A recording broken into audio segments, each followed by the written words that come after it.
reciente de lo que muchos creen. El primer registro escrito que se tiene data de después de la colonización española y se remonta al 13 de septiembre de 1692, cuando un terremoto sacudió Talavera del Esteco en Salta. Este sismo causó numerosas víctimas y produjo daños incluso en la ciudad de Salta, a unos 110 kilómetros del epicentro. A lo largo de los años siguientes, varios terremotos han marcado a la población y han cambiado el paisaje de diversas provincias. Uno de los más destructivos ocurrió el 20 de marzo de 1861 en Mendoza. Con una intensidad de 9 grados en la escala Mercalli, este sismo destruyó la ciudad y departamentos vecinos, dejando un saldo de 6.000 muertos sobre una población total de 18.000 habitantes. 10 años después, el 9 de octubre de 1871, un terrible terremoto sacudió Orán y todo el norte argentino. Con una intensidad de 7 grados Mercalli, redujo a escombros las edificaciones y produjo la pérdida de muchas vidas. En 1894, San Juan experimentó el terremoto de mayor magnitud registrado hasta ese momento en la historia argentina. Afectó al noroeste de la provincia y causó numerosos daños y víctimas, tanto ahí como en La Rioja.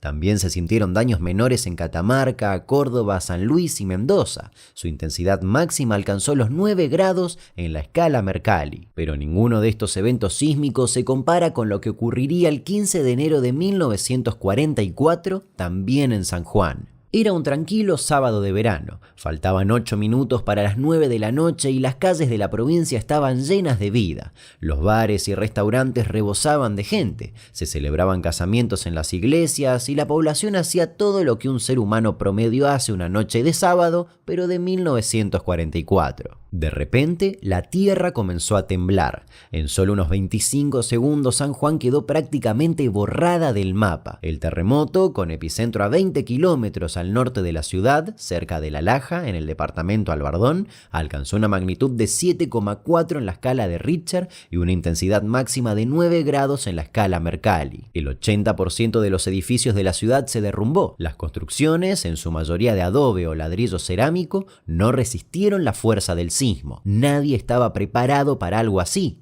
Solo unas pocas manzanas tenían algunos lujosos edificios en pie. Enlutó al país la noticia de los terribles y luctuosos acontecimientos que se produjeron como consecuencia del terremoto ocurrido en la ciudad de San Juan el pasado 15 de enero. Cuadrillas formadas por vecinos y pobladores locales se abocaron a la lúgubre tarea de remoción de escombros con el fin de rescatar las víctimas que hasta la fecha ascienden a 7.000 muertos y más de 12.000 heridos.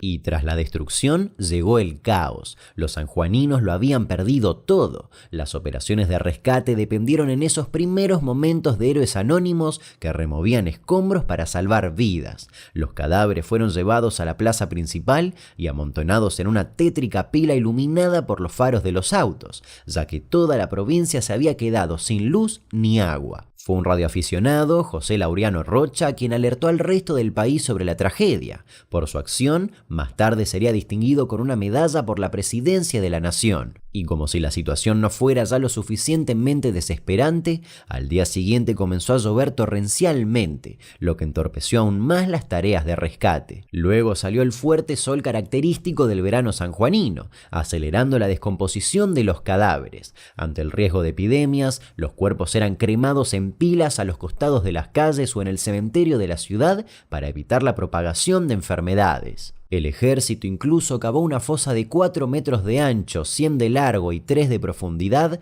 que sirvió como tumba masiva para los cuerpos que fueron llevados en camiones para ser incinerados.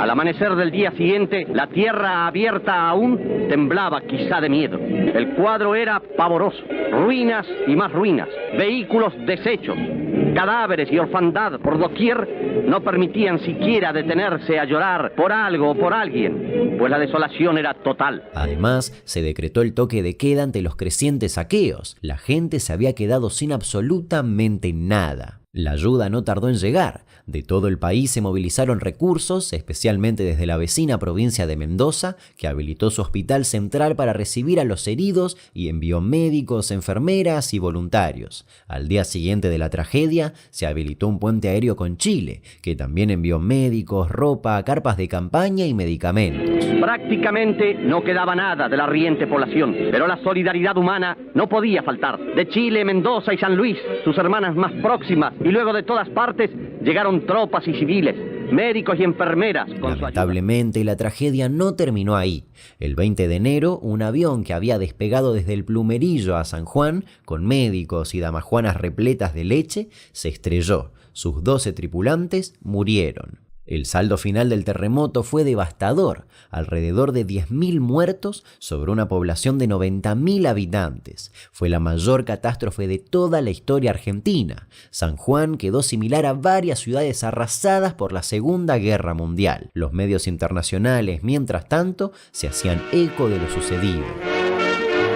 The city of San Juan suffers one of the worst earthquakes in South American history. Populated by 80,000 people, it was totally destroyed in 40 seconds. Hospitals were swamped as 10,000 wounded called for attention. Relief was rushed by air from Chile and the American Red Cross. Homeless persons were given food and help before almost wholesale evacuation began. On the walls of buildings, messages of reassurance are written by members of families. A young lad made an orphan by the catastrophe recovers a picture of his mother.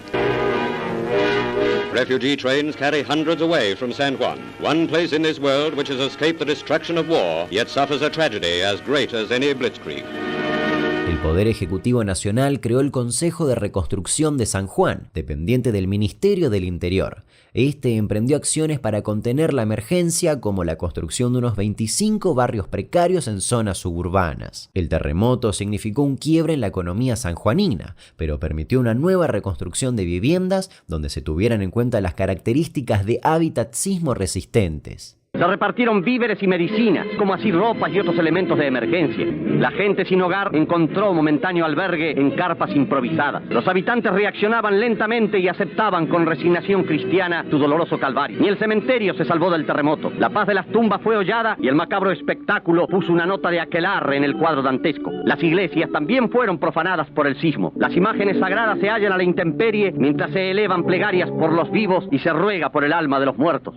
Una sobreviviente del terremoto contaría en 2019 que había visto a gente cortando las orejas y dedos de los muertos para quedarse con sus joyas de oro, ya que los cadáveres estaban tan tiesos e hinchados que no se le podían simplemente retirar las alhajas. Sobre esto dijo, que quede claro que todo lo que se hacía era desde la supervivencia. Eran personas que lo habían perdido todo, sin plata, sin casa, sin nadie, en el medio de la nada. Solo buscaban sobrevivir. Este terremoto no solo cambió para siempre el paisaje de San Juan, sino que también tuvo repercusiones en la política nacional. Fue en el contexto de la ayuda a las víctimas que Juan Domingo Perón y Eva Duarte se conocieron, en un acto a beneficio hecho en el Luna Park, aunque existen testimonios encontrados sobre este hecho. 400 reyes de ajedrez, pasan un mal momento en el gran torneo de simultáneas que se efectúa en el Luna Park a beneficio de las víctimas de San Juan. Muchas damas ponen la nota simpática en la vereda. Grandes maestros mundiales,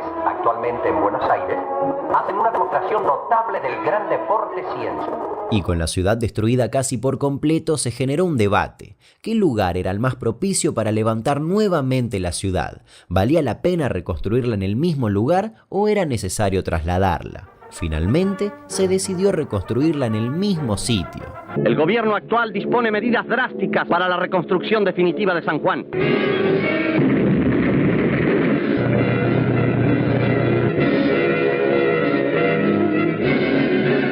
Y de las cenizas surge como el ave fénix una nueva San Juan, hermosa y pujante.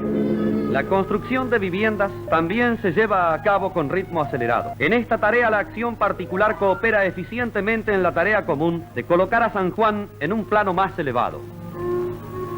La acción oficial en este aspecto es igualmente intensa. La Escuela de Albañiles, otra iniciativa de enorme trascendencia para un pueblo que procura su reconstrucción, tiene en este grupo de alumnos sus más altas expresiones. Estos animosos muchachos, luego de recoger las primeras enseñanzas de los técnicos, prosiguen su ciclo en campañas prácticas. Helos aquí, con sus fuertes músculos, levantando viviendas sanas, confortables y de modernas líneas. Tras la tragedia, se implementaron importantes cambios en la construcción y en la prevención de desastres. En 1957 se creó el IDIA, Instituto de Investigaciones Antisísmicas, que en 1969 pasaría a llamarse Instituto Aldo Bruschi en honor a su fundador. Este lugar fue clave en el desarrollo de normas de construcción sismo resistentes. Pero la tierra volvería a temblar con fuerza en San Juan. El 23 de noviembre de 1977, un terremoto sacudió Caucete con una magnitud de 7,5 en la escala de Richter y una intensidad máxima de 9 grados en la escala Mercalli. Llegamos ya al departamento Caucete en la provincia de San Juan. La magnitud de este movimiento sísmico, el segundo en importancia que se produce desde el año 1944, queda demostrado en la profundidad de estas grietas. Permiten el ingreso de una persona.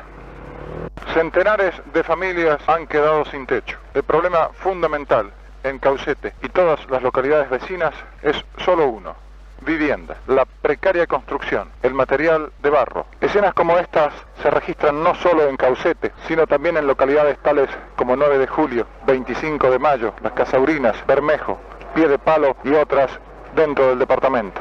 Lo particular de este sismo fue su duración, que superó largamente el minuto en su fase destructiva. Su epicentro estuvo localizado a 80 kilómetros al este de la ciudad de San Juan y a 50 kilómetros de la ciudad de Caucete. En esta última, produjo extensos daños por licuación de suelos, colapso de construcciones de adobe y de instalaciones industriales. Este terremoto causó la muerte de 65 personas y más de 300 heridos graves. Sin embargo, también demostró en forma práctica el éxito del sistema constructivo de mampostería encadenada para prevenir colapsos y proteger la vida de las personas. Hoy en día, San Juan es una de las provincias mejor preparadas para enfrentar terremotos. Esto quedó demostrado el 19 de enero de 2021, cuando un sismo de 6,4 grados en la escala de Richter sacudió nuevamente la provincia, pero esta vez con consecuencias mucho menos graves. Está temblando en este momento.